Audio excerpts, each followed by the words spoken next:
Anybody still need a handout? Tina's got handouts. Bible's on the cart if you need a Bible. Writing utensils right here.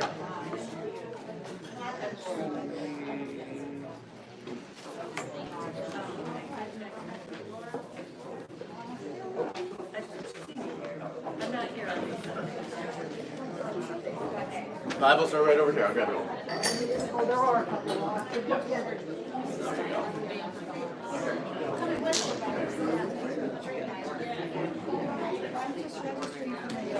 Anybody else need a Bible? Got them. Dave, Gary. I would hope there wouldn't be any shortages. Wow. This is good. Anybody else waiting on a Bible? Got one more. Going. Alex. All right. The sheets are up on the table now, I think, right by the pencils.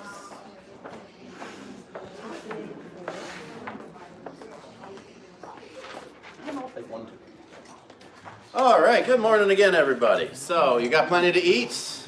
Thank you so much, all of our providers of snacks. Everything was delicious that I tried, and I couldn't even try everything. So that's a good problem to have. You see there, if you are memorizing or rememorizing the books of the Old Testament, we've gone through all of them now. So that block up there, if you are doing that, that's all of them. You can use the categories. Remember 512, 5512 of the different categories. Each category is roughly chronological, but the books are not all chronological, which is helpful to remember. They're organized by genre instead. Let's start with just a quick enough review. We're using the covenants that God made at various stages of Old Testament history just as a framework for seeing the flow of the history. We believe that this has been, I've got a message for me here. Let me make sure this is working. Close. Seems to be working. We believe that God's plan has been throughout human history, has been unaltered. However, his relation to humans as he reveals that plan has followed some changes at various stages. And so, for starters, the word covenant, what are we using as the closest modern equivalent of the word covenant? Contract. Very good. So, two different parties enter into an agreement. There are things you are supposed to do. There are things you're not supposed to do. Rewards if you do them, punishments if you do not do them. Give me just a quick summary of God's covenant with Adam and Eve. Make babies, that's right. And don't eat of the tree of knowledge of good and evil. So we saw that. How did they do? They did the first. What about the second one? Yeah, not so well. So then they were banished from the garden, remember, and we saw the curse and everything. God could have wiped out the human race right then. Instead, he gave his first promise of rescue, that the seed of the woman would crush the head of the seed of the serpent. And so we see right away in Genesis chapter 3 already the first promise of God's deliverance. Then humanity got worse and worse and worse. So then we have the story of Noah. After the flood, Noah comes off of the ark, and what was God's covenant with Noah? Make babies. Yeah, because we're out of humans, because we just had to, flood all of them. So make babies. Was there a prohibition? Anything he was specifically told not to do? Nope, that hadn't gone well with Adam and Eve. So now it's just repopulate the earth, just make babies. Be fruitful and multiply is the way that God worded it. There is a reason, I know it sounds kind of flippant, but there is a reason why I use the phrase make babies. Not just because it's easy for the confirmands to giggle and remember, but it doesn't come to fruition until the New Testament. So I will tell you the reason now, because none of the remaining ones are make babies. What's Jesus' command in Matthew chapter 28? All authority in heaven and on earth has been given to me, therefore go and make disciples. So the first covenants that God made were make more of yourselves. And then Jesus' last command, the Great Commission, Matthew 28, make more of yourselves. Now, no longer by physical procreation, but by baptism and by teaching. So there's a parallel there. Make babies, make disciples. I'm not just being flippant. So that was the covenant with both Adam and Noah. Last week, we saw the covenant with Abraham, which is they're becoming more involved now. What can you remember of the covenant with Abraham? If anybody remembers all of it, great, well done. But if you don't, what can you remember of God's covenant with Abraham? going to a new land that I will show you. Yep, so the promised land was part of it. God had made a promise of particular land, which we now know as the land of Israel. So the land was part of it. What else? Garrett? He would have children also. That he would have children. At that point, he was 75. He didn't actually have his first child till he's 100, so he had to wait 25 years for that. But that he would have children, and not just one or two. Remember, when it came to its fuller formulation, he would have children that would number like what? Stars in the sky. The stars in the sky, or like the sand on the seashore, right? So that he would, and that ties together, that was the imagery used for the fact that he was going to be the father of a great nation. Do you remember what else? There was promised land, that he would be a great nation. The whole world will be blessed. The whole world would be blessed through him, which was also connected to God's promise that he would bless those who bless him and curse those who curse him. And that through this promise, the whole world would be blessed. Obviously, some wonderful parallels with today's gospel passage, the whole world being blessed through the children of Israel, right? And then there was one more, which is much more of an ancient Near East thing. It's not the way our brains are wired quite as much. Promised land, great nation, the blessings and the curses. Something else would be great also. Yep, make your name, somebody, I don't know who said it, but I heard it, Christy in the back. Make your name great, so a name of great renown. And of course, as we talked about briefly last week, Abraham is claimed as the father of the religion by not only Jews, but of course subsequently then all Christians. But additionally, through his other son Ishmael is the way that they trace it. We don't have a lot of biblical commentary on that. The teachings of Islam as well. So 3 of the world's most populous religion all trace Abraham as their father. It covers billions and billions of people, and his name is great among each of those. So a powerful way that God followed through on his covenant. The one other thing I want to touch on, because it's all the covenant stuff we're going to get today. Joseph is such a fascinating Old Testament story that I just couldn't bring myself to skip it in the survey, even though it doesn't really further the covenant framework in any way. So we can dwell on covenant for just a moment longer. What was noteworthy about the way that the covenant with Abraham was made? Not the sign of the covenant. The sign was circumcision, which is itself noteworthy, but the actual ceremony for forming a covenant had one thing that was particularly noteworthy. Anybody remember? It was God, yeah. So the way they did it, if you recall, kind of gruesome, but they would split animals in half, and then the 2 parties of the covenant would pass in between those pieces. And the symbolism there is if the covenant gets split, like these animals have been split, then may we be split like those animals have been split. You could not, like I said last week, you could not fail to remember whether you had finished that covenant, right? It could be easy to forget, did I sign that paper or not nowadays, right? But you would not forget whether you had passed through these split animals. And what was noteworthy was that right at the stage when both parties would normally pass between, a little aisle between them, God puts Abraham to sleep, and then Abraham instead has a vision of a flaming pot of fire passing in between, symbolizing that God himself is the only one who will bear the penalty if the covenant gets broken. Normally it would be both parties. God is saying, this is all on me. Very powerful imagery to be picked up, obviously, later in the cross. And so, anyway, that's where we're at with our survey. So we have the covenant with Adam, and then the covenant with Noah, and the covenant with Abraham. So it kind of helps you to see God created all people, then destroyed and recreated all people. Now he's chosen one family among all the families on the earth. And we pointed out Abraham did nothing to merit it. We get no word of explanation why God chose Abraham. He just chose him. And so the chosen people, the promised land, these are phrases that all come into existence or come into meaning with the covenant with Abraham. Now, Abraham had Isaac. Remember, he was the promised son, and we saw the sacrifice, the situation on Mount Moriah where God rescued the son, foreshadowing the sacrifice of another son that would happen on a different mountain. Abraham had Isaac. Isaac's son was Jacob. We just read about Jacob this morning. Stephen read for us. Jacob's name was changed to Israel, meaning he struggles with God. What a name for God's chosen people, right? That they struggle with God. And like I mentioned just briefly in the sermon, they lived up to that name for the rest of their history. So you've got Abraham, you've got Isaac, and you've got Jacob. Jacob's name changes to Israel. Israel has 12 sons. the 12 tribes of Israel. And that's where we're going to pick up, is with one of Israel's sons. So, everybody within sight of a Bible? Genesis. Now, this is one I did warn you, if you had a chance to do the homework reading, this will go smoother. But what I'd recommend, we're going to do like we did last week. I'm going to take a few minutes, and I'll just be quiet. Pick which of these 5 sections you'd like to go and take a look at and just brush up on, and then I'll just ask questions of whoever picked those sections. So just pick any of them. We got the beginning. There are 3 different episodes in Egypt. The 4th episode really is in Egypt as well. 3 different major episodes we're going to look at there, and then the conclusion to the whole thing.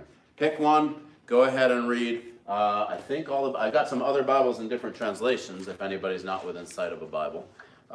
And go ahead. Give you a few minutes.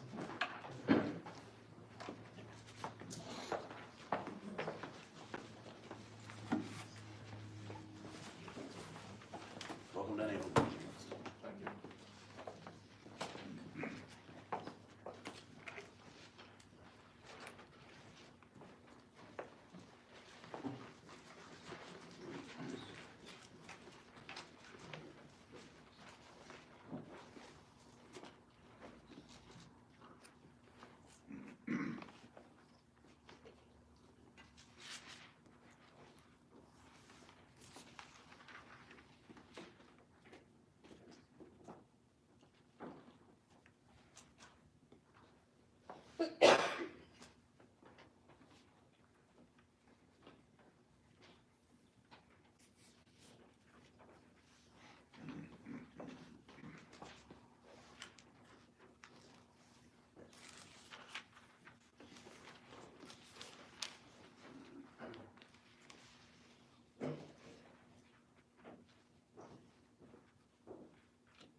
Couple more minutes taking a look at your chosen section. Or if you're all set with your section, start to look ahead at a different one.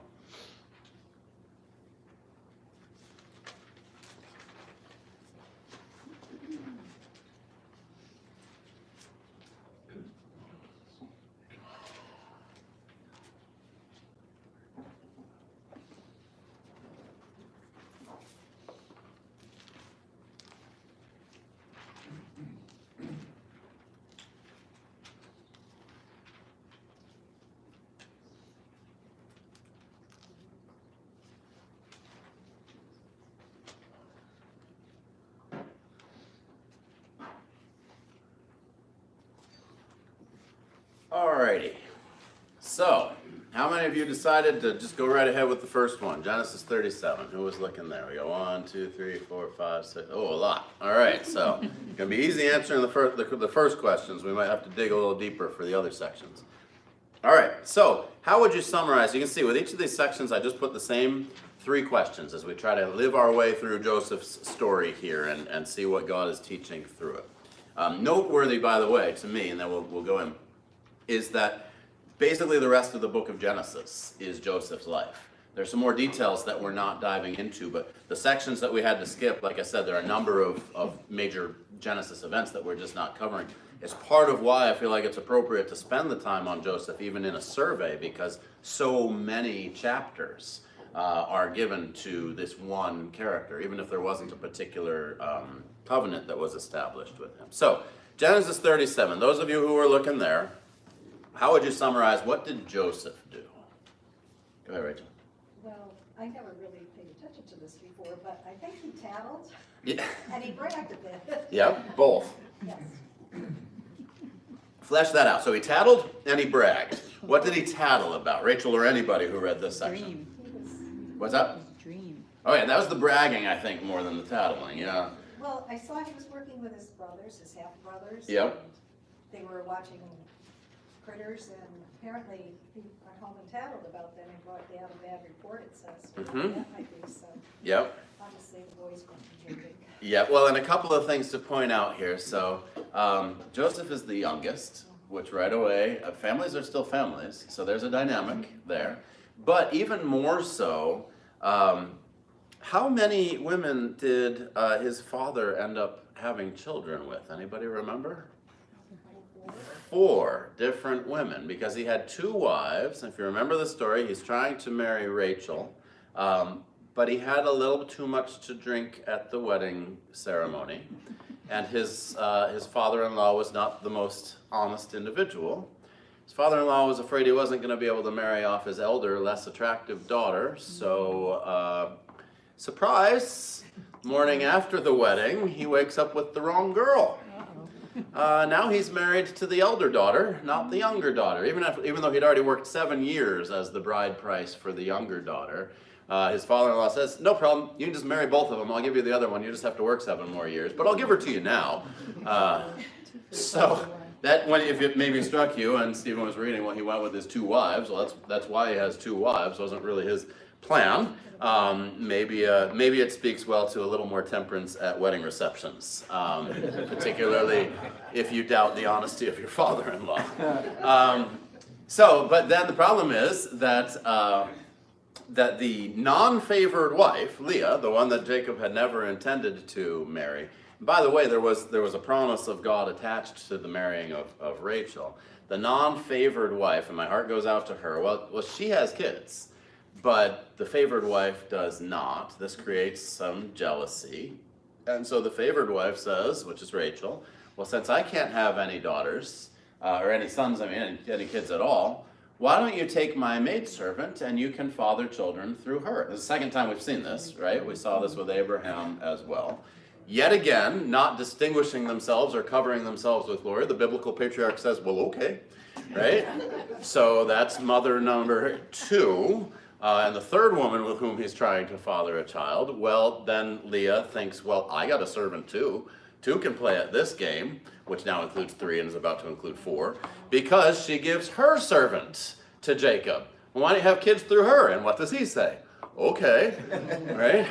If you insist. Yeah, exactly. And then at last, finally Rachel does conceive, and the child that she gives birth to is Joseph, who is not just the baby, but the only one born directly to the favored wife. If you're taking anything away thus far, this is particularly for the guys, don't have children with 4 different women. Please. Don't marry 2, don't have children with 4.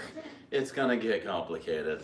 And it does. So you can understand how they would feel about Joseph. And then he goes back and brings a bad report to Dad about how all of his half-brothers.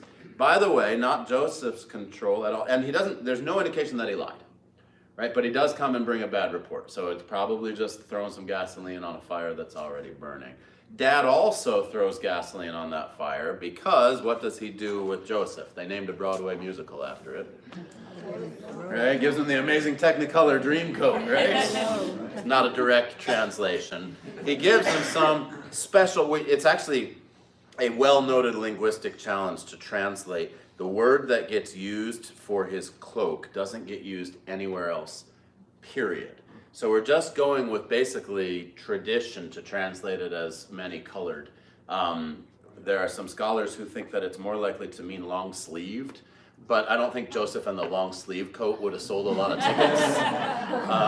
So at any rate, whatever it was, something is special and unique about it, because later his father's going to know just on sight that is Joseph's special coat. So it does come back in a sort of powerful way. So this would also add fuel to the fire, right? If the brothers are resenting their youngest brother and he's the favorite, not only has he brought a bad report, he's also been given a special gift that none of the rest of them were given.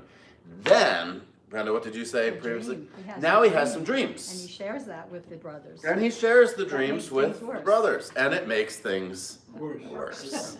Because the dreams all involve him being exalted, right? I mean, there's imagery as to, they're cutting sheaves and then the sheaves bow, or they're stars and the stars and the sun and the moon bow. The imagery changes, but the interpretation sure seems to be the same. Joseph is foreseeing in his dreams. Remember, he has these dreams. They tell a story. That's going to come up again also. Joseph has these dreams in which first all of the brothers are going to be bowing down to him, and then a dream in which all of the brothers and the father and the mother will be bowing down to them. Now, not his fault he had the dreams, right? But he does something that wasn't necessarily the wisest choice. He takes the brothers who are already a little bit ticked off at him.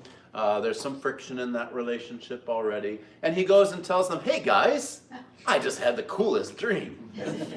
It's this dream in which you're all going to bow down to me. I'm gonna be in charge of you. How did he think that was going to go over? Right? Well, he may not have thought it through at all.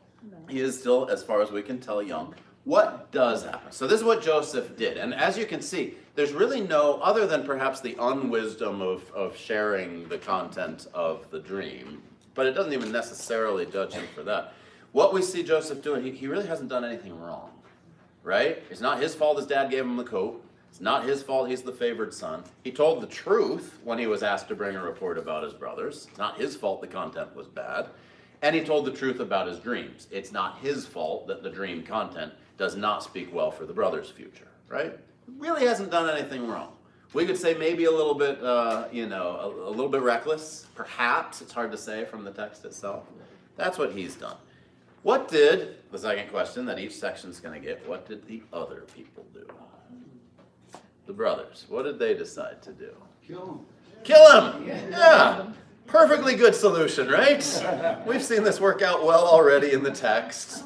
If you dislike a brother, the best thing to do is just kill him, right? So they exercise the Cain option here. But there is actually one brother who speaks up on his behalf. So Reuben, instead of saying to kill him, says to do what? Throw him in the pit. Throw him in a pit instead. And we do get in the text the little sort of parenthetical. What was he hoping to do later? Rescue him back out, right? Once everything cools down, all right, let's the hotheads, they can throw him in the pit. I'll go get him out of the pit afterwards. It's going to be okay. And Reuben is the eldest. So, I mean, in a way, Reuben has the most to lose by being kind to Joseph, because Reuben was the firstborn to an actual wife. So if Joseph had not been born, Reuben was the one in line to inherit. It's kind of meaningful there. The firstborn willing to stick his neck out for the one who had done things to earn his ire, in a sense. So even in Reuben, we see a prefiguring of kind of a Christ-like figure, the firstborn being displaced for the sake of another whom he had reason to dislike. But at any rate, so they throw him into a pit. Then they have another brainstorm, and what is it? Sell him!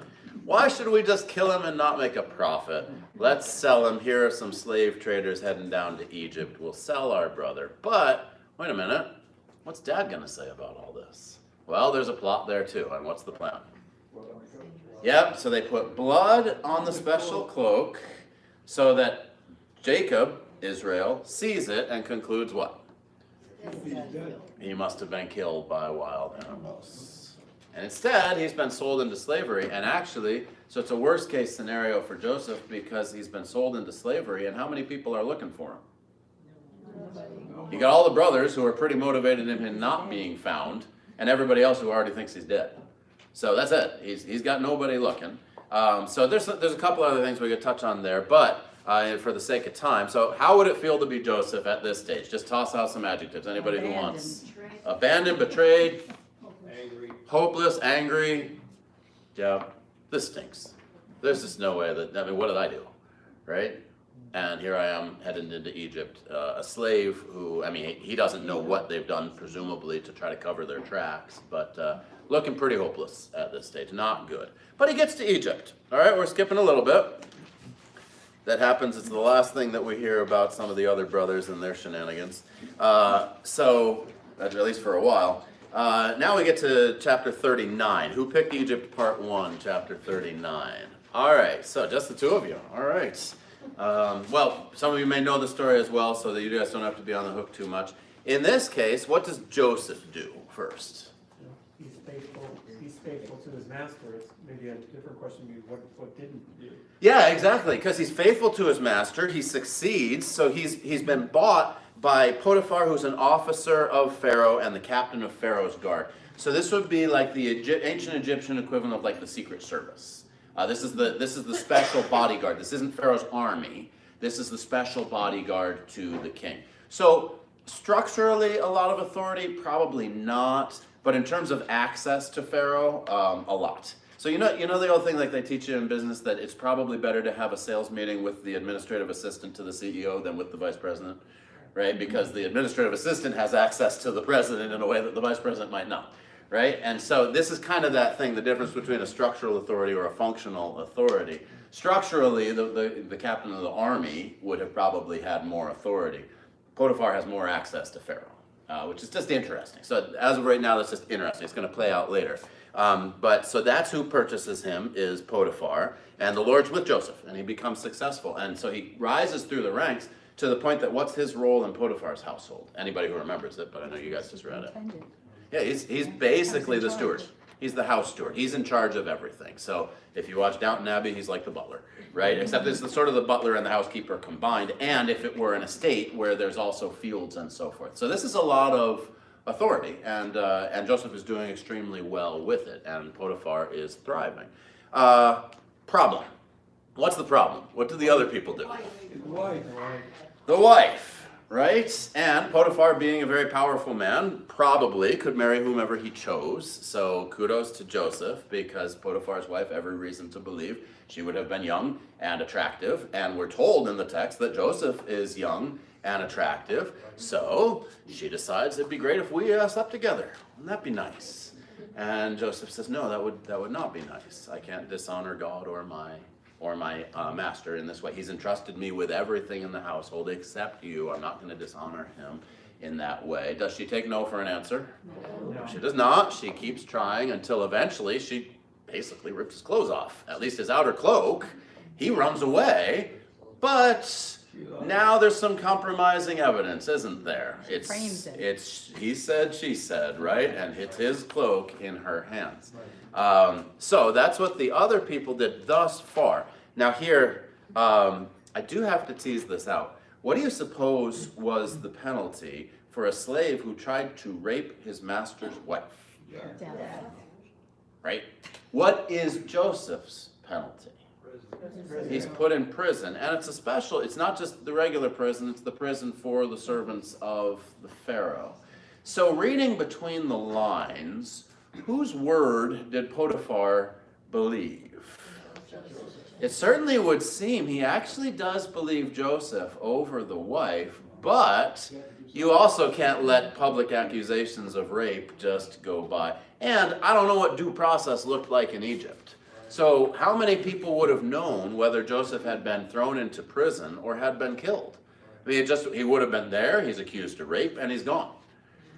Now maybe, I would think normally, thinking of the way things worked in the ancient world, if they had thought that he was actually guilty of it, they probably would have made some sort of public example. So it probably would be filed under, where'd that guy ever end up? Right? But there wouldn't have been a whole lot of people other than Potiphar who would have known. So what we're seeing is history in a way repeating itself, right? Because Genesis 37, Joseph doesn't really do anything wrong. He's favored by the Lord and by his father. The other people hate him for it. He ends up sold into slavery. He goes to Egypt. He succeeds. The Lord blesses him until he's appealing to his master's wife, falsely accused of rape, now thrown into prison. So, asking again, how does it feel to be Joseph? Betrayed yet again. A little relieved that he wasn't strung up. Maybe a little bit relieved that you're not dead. Right? That's all right. Yep, right. But, and I'm sure he did feel betrayed, but the thing that struck me, which never struck me when I read this before, was the last verse Yep. of this. And it says, the keeper of the prison paid no attention to anything that was in Joseph's charge because the Lord was with him. Yep. And whatever he did, the Lord made it succeed. Isn't that powerful? Yeah, and actually that's really going to be the pickup into the next section, is what is Joseph doing now. But yeah, so even as he gets thrown into prison, which would be like, again? Right? I mean, I'm just doing what I'm supposed to do. First I'm doing it, my brothers, throw me in a pit and then sell me into slavery. I'm just doing what I'm supposed to do in slavery, and now I'm thrown into prison because of a false accusation. So I would think all of the feelings he felt before maybe even get multiplied, because it's that sort of here we go again, right? And the second time you have to deal with the same kind of suffering, is it easier or harder? Well, you make a case either way, right? On the one hand, it's like, okay, I've dealt with this before. But on the other hand, it's like, really? Again? Right? Yeah, No more ropes. yeah, exactly. Yeah, again, he's coatless. Yeah, yeah, no coats, no robes. Yeah, robes are turning out badly for Joseph. Yeah, tank tops and shorts from now on for our guy. Yeah. Well, he makes lemonade out of lemons. He does, makes lemonade out of lemons, and we're going to see it happen again. So who picked chapter 40? Anybody? Oh, poor chapter 40. Well, hopefully a few of us know it well enough we can get our way through. Starting with, what did Joseph do? And as Brian pointed out, the very last verse there of 23. The keeper of the prison doesn't even pay any attention. Joseph runs the prison now. Joseph is basically the prison warden now. And remember, this is, as far as we can tell from the data that's about to come, this isn't like the general prison for those who tried to start a revolution or that sort of thing. Because it seems to be very specifically, sort of the same way that even if you picture a medieval castle, they would have their own dungeon, which wasn't necessarily for the town or that sort of thing, could be just the master of the house. This seems to be Pharaoh's prison, as far as we can tell. Because, now what happens in Genesis chapter 40? Obviously we get the heading, that kind of helps. He interprets the dreams of two of Pharaoh's servants who can turn. Exactly, so two of Pharaoh's servants thrown into prison. Elijah, go ahead. I have a bigger hand than Mom, so she put hers up and you couldn't see. Oh, sorry. You just want a synopsis of what happened? Sure, yeah. So the cupbearer, the king, and the baker both committed some sort of offense against Pharaoh, which we don't know, but they were in prison with Joseph.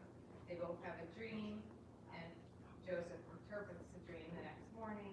One's a dream that he interprets that the cupbearer, I think, will be restored to his position with Pharaoh, and that the baker will be killed. Both come true, but he had asked them to remember him to Pharaoh when they were restored, but they forgot about him. And they forgot about him. Yeah, so there he is in prison, and two of the other people in prison. This is part of the data that leads us to believe this is a special, basically palace prison, which doesn't necessarily, dungeon doesn't bring up, nice imagery, does it, of flowers in the windows and so forth. But at any rate, yeah, so we have Pharaoh's cupbearer has offended Pharaoh somehow, so there he goes into prison. And Pharaoh's baker has offended him somehow, so in he goes into prison.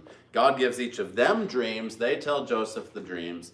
Joseph interprets the dreams. Although he does say, and this is helpful, it's actually interesting. I'll read the text itself. It's chapter 40, verse 7, and it's page 33 if you're following along in this Bible. I know we've spread out a few others as well. He asked Pharaoh's officers who were with him in custody in his master's house, "Why are your faces downcast today?" Remember, he's in charge of everything. So he's actually showing that he's a caring caregiver, right? He's a prison warden, but he notices they're feeling crummy today. "Why are you guys feeling crummy today?" They said to him, "We've had dreams and there's no one to interpret them." And Joseph said to them, "Do not interpretations belong to God? Please tell them to me." And then they go ahead and they tell the dreams. And as Christy said, so one of them, the interpretation, that's the cupbearer, is that in 3 days, Pharaoh will lift up his head and restore him to his office. And then the baker, well, he likes that idea, right? So he's like, I'll tell him my dream now too. The problem is that his head is also going to be lifted right off of him. He's going to be hung from a tree, and there's a very macabre play on words happening there with the lifting up of your head, because in both interpretations, I just have to point it out because a lot of times we think the Old Testament is so dry and dusty, right? And it's this very dark humor, because the interpretation for the cupbearer, verse 13, in 3 days Pharaoh will lift up your head and restore you to your office. And then the interpretation for the baker, verse 19, in 3 days Pharaoh will lift up your head from you and hang you from a tree. So this is, it's not dry. We have to recognize we're dealing with layers of translation, which can make it seem kind of wooden and that sort of thing, but the Old Testament is just unbelievably lively storytelling. It makes it understandable. Some believe that it was passed on orally through generations. Well, if you're going to tell stories orally through generations, you make them lively. Sort of like the way we've memorized the covenant with Adam and Eve as make babies, because it's more lively, it's easier to remember. These are lively stories, and they use a lot of overlap of language and imagery, and it's really cool. I believe they're historical, but it also is why I can be confident these are the sort of stories that could be passed down by storytellers without losing the content. Charlotte, you had a hand up, right? Yeah, isn't Joseph being a little forward, presumptuous there? I'm looking at 40, verse 8, the Yep. last part. It says, and Joseph said to them, do not interpretations belong to God? Please tell them to me. Please tell them to me. Yep. No, I don't think, I see what you're saying. So it could sound kind of like, I'm like God, Yeah, right? right. But I think what he's saying, they're in despair because there's no one who can interpret. He's saying, well, the interpretations belong to God. So why don't you try telling them to me? Right. The other thing, and I don't have my Hebrew Bible here because we could see whether he uses the name Yahweh or whether he uses God. My guess is they usually say the Lord if it said Yahweh. So it probably just says God, but it would be interesting to see if he used the name Yahweh. Either way, even if he just says El, which is the Hebrew word for God, that's not one of the Egyptian pantheon of gods. So this is actually kind of a statement of faith. Interpretations belong to my God, so why don't you tell them to me? As opposed to interpretations belong to God, so tell them to me and I'll be like God, right? So very good. And we'll actually see a fuller confession of this faithful approach when in the next chapter. Christy. That's exactly what I was Okay, yeah. Preview of coming attractions. Yep. Dave. An observation about Joseph is that I think he has tremendous faith in God. Yeah. Because whatever happens to him, he comes out doing well. He gets Yep. to Shalom, and he runs the house, he gets thrown in prison, he runs the prison, and now he's got the disposition and the patience to say to recognize some of the prisoners there are they're not doing well, not feeling well, and so he has the compassion to be able to do it. So Yep. he was not an angry person, he was very calm, very Yeah. patient.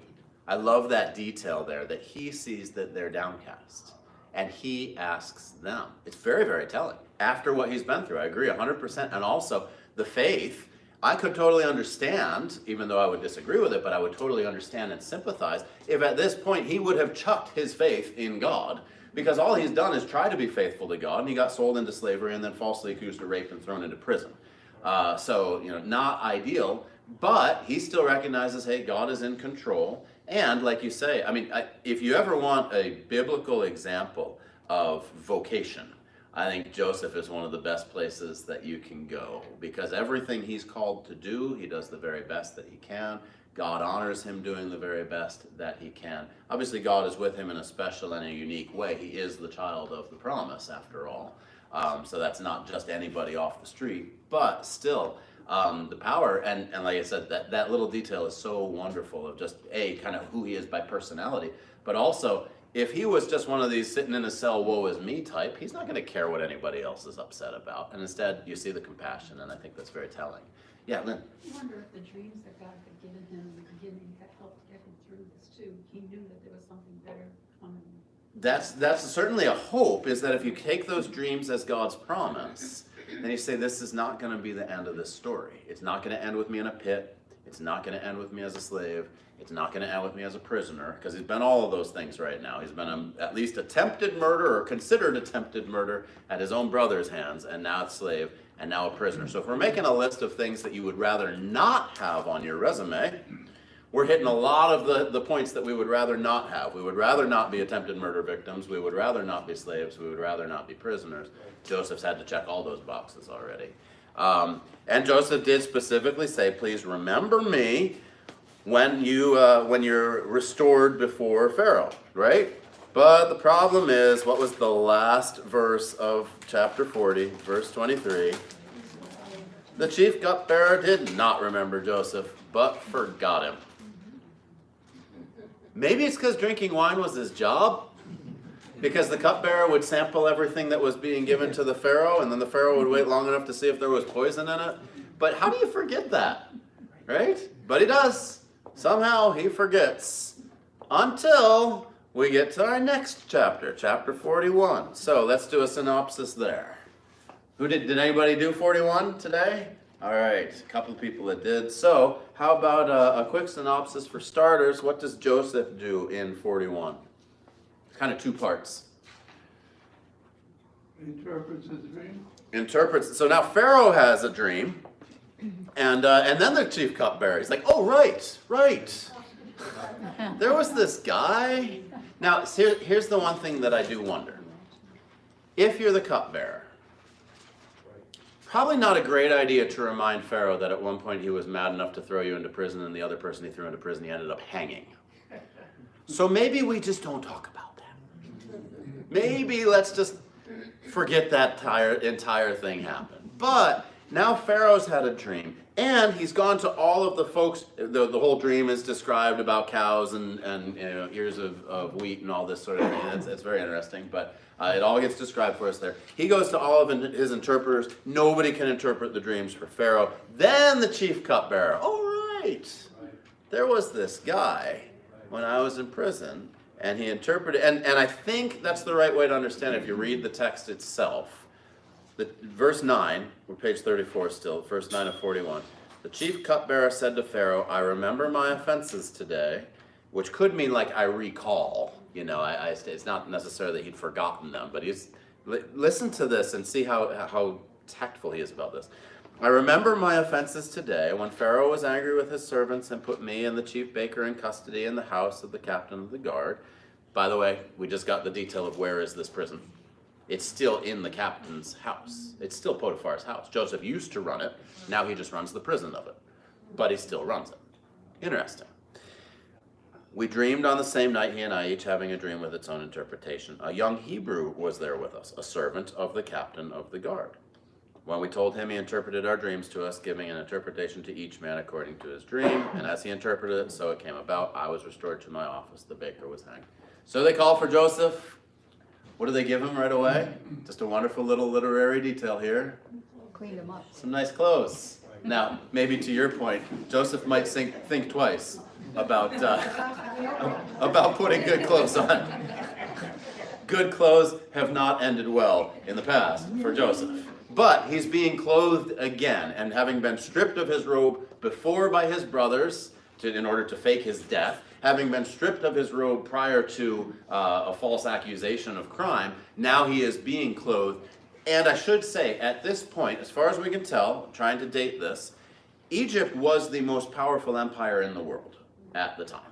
Literally had power over pretty much the known world as it existed at that time, and Pharaoh is the king of Egypt. So literally, Pharaoh is the most powerful person in the world at this point. And we can see that even though being sold into slavery was a negative, he was purchased by the captain of Pharaoh's guard, which put him in very close into Pharaoh's orbit, if you want to think of it in that way. And then being kept in the prison that's in the house of the captain of the guard, again, keeping him very close in Pharaoh's orbit. And now he's been called forward by the most powerful man in the world who's had a dream that no one's able to interpret. Christy, I don't want to steal your thunder entirely. What does he say now in chapter 41 about the interpretation of the dream?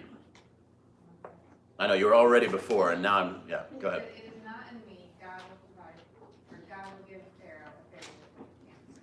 Yeah, so Pharaoh has said to Joseph, I've had a dream, there's no one who can interpret it. I've heard it said of you that when you hear a dream, you can interpret it. This would be the time for Joseph to say, well, since you mentioned it, I do have a little bit of a dream interpreting ability. I'm glad you've heard of it. This sort of thing, right? Humility. I mean, a little. Little humility. And instead, what does he do? He says, it's not in me, but God will give Pharaoh a favorable answer. Now, I'm not sure whether it's intended to mean that the interpretation is going to be good, or if it's intended to mean that the interpretation is going to be reliable. I think if I'm Joseph, I'd want to know from God that it was going to be a good interpretation before I told Pharaoh it was going to be a good interpretation. So I'm more inclined to think that what he means is a reliable, a trustworthy interpretation. But it also can be translated as favorable. That is indeed what ends up happening, and maybe God had already revealed that to Joseph. We just don't have that in the text. So Joseph does interpret for Pharaoh what's going to happen. It's that there's going to be 7 years of famine, 7 years of wonderful produce, and then 7 years of famine. And so he says, if I warn you, if you knew, if you're an investor, for instance, and you know that 7 bad years are coming, you're going to invest differently even during the good years, right? You're going to make different plans. Well, that's certainly true when what you're raising is perishable. And so what Joseph warns is, even during the good years, ration everybody as though they were bad years, store it all up, so that when the bad years come, you'll have enough. Now that, of course, is entirely counterintuitive, right? But that's what he advises Pharaoh. Pharaoh sees the wisdom of the advice and does what for Joseph? Elevates him to second in command of the entire country. Yeah, so the grand advisor, or whatever word you would want to use, that's now Joseph. Pharaoh's still the king, but Joseph's in charge of everything, right? And it's also cool, he's been trained for this at this point, right? He has run the house of Potiphar. He has run the prison. He has management skills. He's honed those skills under difficult circumstances, right? So it's kind of cool, again, the vocation thing, the way that we can see that what was undeniably negative, the being sold into slavery, the becoming a prisoner, God was using in powerful ways to prepare him for what was yet to come. Brian? I think that even though it's the New Testament, I think as we reflect on the story of Joseph, it's really the embodiment of Romans 8:28. That we know in all things God works together for the good to those that love the Lord and are called according to his purpose. Yep. Because Joseph was called according to his purpose, and God made everything work together for the good. And Yep. not only for Joseph, but as we see later, even for Joseph's family. Yep, exactly. And so what happens is Joseph gets elevated. He's second in charge of the kingdom. So how does it feel to be Joseph now? It feels wonderful, doesn't it? And you pretty on top of the world is a great way to put it, because you pretty much are. I mean, you're serving at Pharaoh's pleasure, right? So there's that to be considered. But other than that, there's really nobody with more authority anywhere, right? Although, interestingly enough, the dreams haven't quite been fulfilled yet, have they? But what happens, and here's where we're really going to have to shorten this a bit. So those of you who looked at 43 to 45, did anybody try taking those on today? Or did you read them during the week leading up? Because even as it is, I had to cut some things out, because there's this long kind of dance that happens. So for starters, let me just summarize this, and then we'll talk about it in general. We'll be all done. So because there had been a famine in the whole world, but only Egypt knew that the famine was coming with those 7 good years, Egypt's the only one with stores. Egypt's the only one with their silos full. And by the way, in terms of climate, Egypt is able to store food a lot longer than a wetter climate would be able to do. So that's a special blessing as well. So all of the known world starts coming to Egypt, and Egypt becomes even more and more powerful, because it doesn't matter how big your army is if you can't feed them, right? And so they come and they're making whatever. Egypt can set prices wherever they want to set prices. And who's in charge of that? Joseph. Yep, he's basically prime minister at this point for all of Egypt, and it includes who gets sent. His brothers get sent. And what do they do when they show up? They bow down before him, which is something that he saw in a dream a long time ago. They don't recognize him. They have no idea what's happened to him.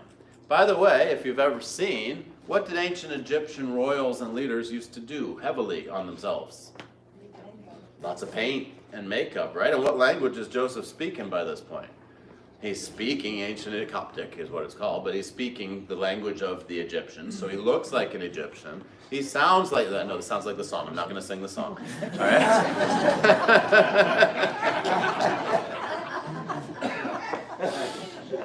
But it's understandable. They don't know who he is. They see an Egyptian guy. You're usually not like right up face to face with the person who's in charge anyway, right? They come into the courtroom. an Egyptian guy on an Egyptian throne.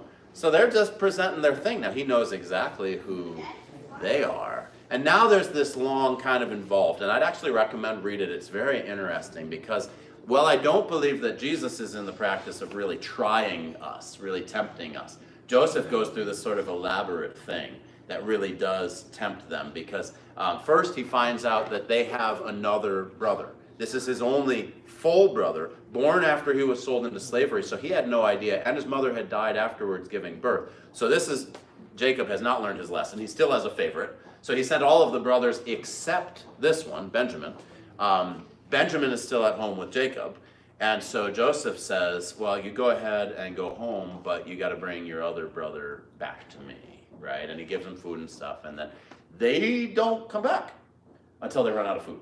And then they come back and they say, we're going to have to bring Benjamin with us. And they bring him. And Joseph, here's where it gets elaborate. Joseph stages it as though Benjamin had stolen his glass. He says, you're all going to eat with me, etc. He tells the servants, put my special drinking cup into Benjamin's saddlebags. And there's just this beautiful thing. Let me see if I can find it quickly enough. Because Joseph tests his brothers. All right, they find... Okay, so it's chapter 44, page 38. So they're now, Joseph sends the servants after them saying something's been stolen and whoever's stolen is going to die, but the rest of you are going to be sent home. And they say, yeah, let it be, because none of us stole anything. They don't know. So verse 12, he searched, beginning with the eldest, ending with the youngest. The cup was found in Benjamin's sack. Then they tore their clothes, and every man loaded his donkey. They returned to the city. When Judah and his brothers came to Joseph's house, Joseph was still there. They fell before him to the ground. Joseph said to them, what deed is this that you've done? Don't you know that a man like me can practice divination? Now he's pretending that he has this ability, even though we know he doesn't believe that, right? Judah said, what shall we say to my Lord? What shall we speak? How can we clear ourselves? God has found out the guilt of your servants. Behold, we are my Lord's servants, both we and he, also in whose hand the cup has been found. What would have been the easiest thing for Judah? By the way, Judah was the ringleader in capturing Joseph. I didn't pause long enough to say that. He's the one who proposes putting him to death. What would have been the easiest thing for them to do? Wasn't me. I didn't know Benjamin stole it. You keep him, we'll go. And what do they do instead? If he's guilty, we're all guilty. This is when Joseph breaks down. This is when Joseph turns away and cries, right? I mean, he can't believe because he is testing his brothers. And look at the change in the brothers. Rather than being the ones who caused the grief of their father by faking their brother's death, now they're not willing to abandon a brother who by all appearances is guilty. Joseph was not, and they knew it. But now they have a brother who was, by appearances, guilty, and they're willing to risk their lives to save his. Now we see the restoration between the family. Joseph sends for his brothers and his family, everybody. They all come and bow down to him. All right, so check off the final one of the visions that we've seen. Pharaoh says, hey, put him wherever you want. He puts him in the best land in Egypt, in Goshen. That's going to become important next session when we see what goes on with Moses, etc. So he settles them there, and now the whole family is in Egypt, surviving just fine, despite the famine, as God has now used Joseph to provide for everyone, despite all of those horrible things he had to endure. Right? And what I want to do, and I didn't have it in the assigned reading because it's just so powerful, we're going to read it now. Because if you skip a few chapters, Jacob has blessed all the sons. There's a twin tribe now of Ephraim and Manasseh, who's Joseph's sons. So that's why when you see the listing of the tribes, it actually comes out to being like 13-ish, because you get 12 tribes, but both Ephraim and Manasseh are blessed, and those are Joseph's sons. So if you added it all up, it would be 14, but 2 of them are Joseph's sons, so it's really like 12 plus, which is kind of fun, because what happens with the disciples? After Judas hangs himself, one additional one, so it was like 12 plus. Isn't that cool? It's not just 12 and 12, it's 12 plus and 12 plus. God's a really, really good storyteller, and he's telling his story through human history. So any of these cool things there. I mean, you'd never pick that up from the calling of Matthias unless you were familiar with the Ephraim and Manasseh thing. Genesis chapter 50. This is so powerful. So, in fact, I'll just read it for everybody. Read along with me. I'll open it up for questions. We'll be all done. It's page 44 in this Bible, but it's chapter 50. It's verses 15 and following. When Joseph's brothers saw that their father was dead, they said, "It may be that Joseph will hate us and pay us back for all the evil that we did to him." So they sent a message to Joseph saying, as far as we can tell, this is a lie, by the way. "Your father gave this command before he died. Say to Joseph, please forgive the transgression of your brothers and their sin because they did evil to you." I would not recommend this as the course of action. However, I can understand why they're doing this. They're thinking maybe he was just kind to us for the sake of our father, and now that our father's gone, it will be time for justice. This is not an outlandish belief on their part. Some of the stuff we're gonna skip in like 1st and 2nd Kings will show this happening over and over, where someone it betrays the king, but then shows repentance, and the king chooses, all right, I'm not gonna kill you, but your family's gonna be cut off after you.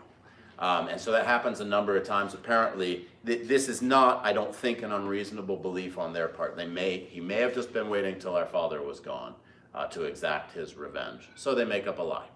At least as far as we can tell, they make up a lie, because we never get a record of it actually being said. But now, please forgive the transgression of the servants of the God of your father. Joseph wept when they spoke to him. His brothers also came and fell down before him and said, "Behold, we are your servants." So there they are, bowing down again. Stories come full circle, right? Joseph said to them, "Do not fear, for am I in the place of God?" All the times in the story he had a chance to put himself in the place of God. He certainly still has it here. "Am I in the place of God? As for you," I just love this verse, "as for you, you meant evil against me, but God meant it for good, to bring it about that many people should be kept alive as they are today.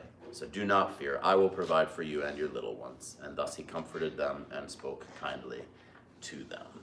What a glorious end to the story. I mean, it tells about the end of his life and so forth, as an ancient account would do. But as far as plot points, that's the last one. His full and complete word of pardon to the brothers who had attempted to kill him, changed their minds, sold him into slavery. Absolutely beautiful. And I think there's a lot of good theology in here, because we can acknowledge at the same time that events are happening because of evil and that God is using them for good, which I think theologically can become quite challenging, as some people will say, well, God is causing these in order to teach you. That always makes me nervous. Or as these are just events that are evil. And here's where I think your Romans 8 quote is absolutely perfect. That God is working through all things. He doesn't say all things are good. He just said in all things, God is working for the good of those who are called according to his purpose. Exactly. So this is just that wonderful. You meant it for evil. And let's be honest, it was evil. God still used it for good. And I love, the one thing I always say here, we don't always get Joseph moments. Joseph at the end of his life, or actually a little while before the end of his life, got to see all of the reasons that God had allowed the evil to happen. Job, by contrast, never really gets an explanation from God, even though his fortunes get restored. I can't guarantee whether your experience will more parallel Job or more parallel Joseph. We don't know if we'll have that moment in our lives where we'll be able to look back on the causes of our suffering and see the way that God used them, or whether that will remain a matter of faith until after our death. We don't know. But I do love, A, that Joseph did get that moment. B, that it assigns both. It was intended for evil by evil people. God, who is good, used it for good. So we can acknowledge both. There are evil events which God uses for good. We don't have to say they're actually blessings in disguise. I hate that phrase. All right? God brings blessings from the evil. Right? And that I think is just a much more mature way, biblical way of presenting it. And so, anyway, that's it from me. Any other thoughts and so forth? Life of Joseph. Lynn, Dave, Kathy, Christine. Let's go just right around the hall. Because it was mentioned in the readings this morning how Jacob's name was changed to Israel. Mhm. So in chapter 37, it starts out that way. Chapter 2, it starts with his name is Jacob. And in verse 3, it's Israel. Yeah. And it kind of keeps switching. Yeah. Is there any reason why sometimes it's Jacob and sometimes it's Israel? So let me tell you what I don't think the reason is, and what I do think the reason is. Some biblical interpreters have taken that to mean there are two different sources that got mushed together, and in the mushing together, they didn't bother to clean up which name you call them by. That to me makes no sense whatsoever, right? If I'm making up a fake historical account, I'm at least going to use the same name, right? So to me, I think it's just recognized, sort of like Saul's name changing into Paul, or Simon's name changing into Peter, and then he's sometimes called Simon Peter, right? I mean, I think it's sort of like a nickname. So sometimes, Isaiah, what do I call you sometimes? Ike, right? So I call you Ike or Ike, right? So I just kind of switch back and forth. And when you have familiarity with someone, we do that sometimes. Sometimes you use a real name, sometimes you use a nickname, that sort of thing. I think it's more along those lines. He has been called Israel by God. His given name is Jacob. You can kind of do either at that point, is the way I interpret it. Yeah. Steve, go ahead. Just quickly, I've heard the phrase used to refer to the Joseph story, the cunning of reason, meaning the intention of wicked men is turned by God into good. Okay, And interesting. It's very difficult to see that when you're in the process. I just Yeah. want to add that phrase. The cunning of reason. Interesting. Yeah, and I would think kind of baked into that is that the ultimate goal can still be hidden as it's going on. Interesting. Okay, Dave, you had a hand up. Yeah, just a question, and then end of chapter 50, where his brothers were fearful that Joseph was going to have wrath, and his father, send a note in writing. Didn't they experience that as well? In the end of chapter 45, where it says that, he was treating them well, and with favor, and Yep. all that, and then Joseph said something to the effect that, when you're talking about where his brothers abandoned him, put him in the pit, sold him slavery, he said, it isn't you who sold me or put me in the pit. It was God who sold me. Yep. Yep, it's in, you're right, chapter 45. When he reveals himself to them, it's verses 4 and following. Yep, I'm your brother Joseph, whom you sold into Egypt. It's page 39. Now don't be distressed or angry with yourselves because you sold me here, for God sent me before you to preserve life. My question is, Yep. didn't his brothers already Let's see. experience the fact that Joseph could have been really angry with them, and he wasn't? Yeah. He found favor with them, and then, that does that again at the end of chapter 50. The way I've heard this interpreted, it may be a little overly strong, but it certainly makes some sense. Joseph's brothers are still interpreting his potential behavior through their actual behavior. Joseph's brothers are still concerned that he's going to behave toward them the way that they behaved toward him. I think your point is absolutely valid. He's already given plenty of evidence. That's not the way I'm going to roll. That's just not who I am. That's not what I'm doing. That's not the way I see what happened. They don't get it yet. And that's why I personally, this is, again, it doesn't say in the text, so it's a little bit of speculation. I think this is a lie in chapter 50, when they come to him and say, hey, by the way, Dad said this. When Genesis, and throughout the Old Testament, they don't mind saying something twice in order to prove that what happened later was exactly what had been described earlier. They don't mind sometimes chapters getting overly long in order to make that point. So to me, I would expect textually, if Jacob had said that on his deathbed, and then the brothers conveyed it, it would have been in the text, and then the brothers conveyed it. So I personally think they're lying. They're lying to try to bolster a case that kind of comically, tragically, they didn't have to try to make. In fact, if I was Joseph, I'd be more ticked off that they made up dying words for my father to protect themselves than any anger I still had over them selling me into slavery however many decades ago. Right? Especially given the way that turned out. Even if he had been wired differently, it obviously worked out pretty good for him, so maybe it's not worth holding a lot of rancor. On the other hand, we certainly see plenty of examples in human history of people holding grudges no matter what circumstances resulted later. So it's not entirely unreasonable on their part, except I just don't think they still have totally not understood who Joseph is and how he's wired at this point and what he's learned. But they find out, and I'm kind of glad because we get those incredible words to close the story.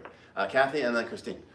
So when Joseph was reunited with his brothers when they came to Egypt, he saw how they had changed.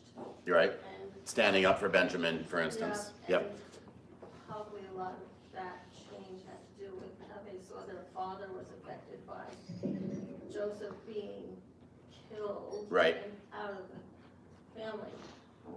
So my thought is, the boys, the brothers, Yep. they had matured and become more compassionate, they've learned this long.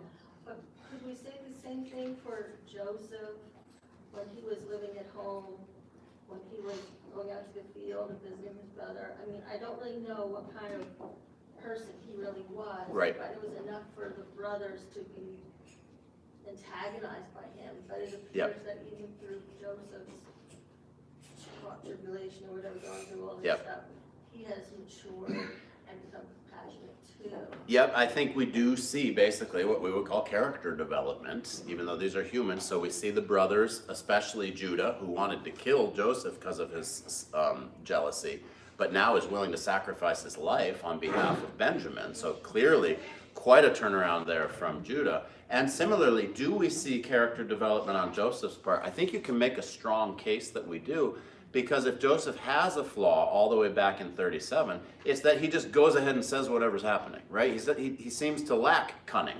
He seems to, he's so open that he just blurts everything out. Sort of a precursor for St. Peter, right? That he just kind of says whatever's happening.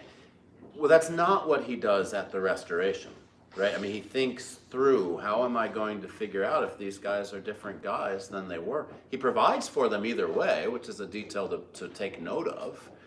But the whole stratagem with hiding the cup and then finding the cup and etc., it's a very different Joseph than he seems to be in 37, where he just blurts out whatever is on his mind. So I do think we see some character development in terms of the brothers, moved toward more godly behavior and more godly attitudes. Although if they're lying in verse 50 or in chapter 50, I'm not super thrilled with the end result, but at least it is a major change when Benjamin's in the crosshairs. But we also do seem to see some more wisdom on Joseph's side, even while he remains generous and caring towards them. I think you can make bold points. I'll come back over here, Christine, and then Rachel. I'm looking at Genesis 44:14. Yes, ma'am. It seems like Judah is the one speaking up for himself and his brothers. Yep. Saying that Benjamin was being accused of taking the goblet, and he did not know that it was set up that way. He really thought maybe he really did take the goblet. Yep. He did not know. And he's the first one to speak up on behalf of them, to substitute themselves, I guess, to Yep. substitute themselves and blame them. Yep. And to release Benjamin. And I just think it's interesting because Jesus is the lineage of Judah. Yep. And he substituted himself for us. Yep, it's a wonderful thing to point out. I'm glad you looped back to it, because not only is it telling that Judah was the ringleader for the attempted murder, who then becomes the ringleader for the substitutionary act of, treat us as if it was us who had stolen. But Jesus is sometimes referred to as the Lion of Judah. Judah is the tribe through whom Jesus traces his lineage. So this substitutionary atonement has its prefiguration here, where the one who is innocent offers to be the sacrifice on behalf of the one who, by all appearances at this moment in the story, is guilty. Yep, another wonderful little tidbit there. Again, the idea that these stories were just made up by backwards shepherds sitting out in the fields is just, it blows my mind when you start to study it, that anybody thinks that stories of this complexity were just made up as a way to come up, and why? So it's just, anyway, it's I know that's not something that hopefully holds a lot of sway with all of you, but the more you study it, the more you see how interlocked and interwoven it is. And take a lot of time watching sheep to come up with any stories. This. Rachel and then Christy. I was just gonna remark on how the boys had changed, but we have to remember that Joseph was young. Right. He didn't have any growing, and the Yep. brothers were so much older. Yep. So they were already grown and had these traits, and Joseph was stuck by himself a lot with just his faith in God. Yep. So that had to contribute to how he, saw things and did things. Yep. That his experience, because what do we know of Joseph is that when his brothers were being sent out to actually sleep out in the fields, I was referencing shepherds before, they're the ones who have to actually sleep out there, and when it rains, they get rained on, and when it's cold, they get cold. Joseph's not there, he's at home. He's the one getting the special coat. If anybody needed a special coat, it's the guys who have to live outside, Right? And so, yeah, how much does that factor into his different view? How much does it factor into why they can't recognize him, but he can recognize them because they were already grown, but he was still a youth at the time? Yeah, so all of that stuff, yeah, comes into play. Christy? I find it kind of fascinating, although Joseph did not have a specific covenant with God, Mm-hmm. if he hadn't been who he was and allowed himself to be used as he was, the covenants would have ended. I mean, he even says that, God sent me before you to preserve life. That's kind of like the main thing, he's preserving life and to preserve for you a remnant on earth and to keep alive for you many survivors. If God hadn't used him, they would have died out and that would have been. Yep. So even though he wasn't a specific covenant receiver, God used him. Yep. So even though, just in case you couldn't hear it or for the screen, even though Joseph didn't receive a specific or unique or new covenant, one of the things he does reference is God sent me ahead of you in order to preserve life. If Egypt ran out of food, then everybody would have starved, including all 12 of Jacob's descendants. There goes the line of the promise, right? So even though Joseph doesn't end up being the father of any particular covenant, he does end up being absolutely essential. And in many ways, as we've already seen, becomes a sort of Christ-like figure in the story of Israel, with him bearing all of the burdens, bearing all of the suffering, bearing all of the sorrows, and yet being the means by which rescue and glory are brought about. So, fantastic story. It'll also always have, just as a little personal note, always have a special spot in my heart, because if you remember back to 2020, when the world was going nuts with COVID and we were having to shut everything down and everything, and that was when we did the daily prayer services that we had to live stream. First services I ever got to lead with my son as the musician, which was super special for me. And we went through the Joseph story. So we just hit after hit, but kept trusting that God was guiding, that God was leading, and we see the way that God was able to use it in Joseph's case. Will we ever get that perspective? That's not guaranteed to us. But through Joseph's story, we get that perspective. The certainty that even though things can be evil and can be intended by evil people for evil, God can still use those things for good. The preserving not just of those people, but the greater storyline of the covenants and the special relationship with his special people, which will then see how big of a role their location in Egypt is going to start to play in that story as well. We're going to see that next week. So if you want next week's sheets, as we're doing Moses and Exodus, it's right here, and so you can feel free to grab one before you go. I'll have extras. I don't know how, I accidentally hit print twice, so we got lots of those. You need any early gifts or anything for anybody, you can take a few of those. But let me close this in prayer, we'll go on our way. Heavenly Father, we give you thanks for the certainty that you are, in all circumstances, working for good of those whom you love, who have been called by your name. Joseph being such a powerful embodiment of that. We pray that by your Spirit you would give us some of that same ability to do the very best that we can, no matter the circumstances, trusting that you will honor your promises, allowing you to work through us in whatever way you see fit. Be we wrongly attacked or imprisoned or enslaved, may we in each circumstance trust that you still are at work, you still are in control. That even those circumstances that others may intend for evil, that you can intend for good. And so, strengthened by that promise, may we go forth from this place in your peace. In Jesus' name, amen. Amen. Thanks so much, everybody.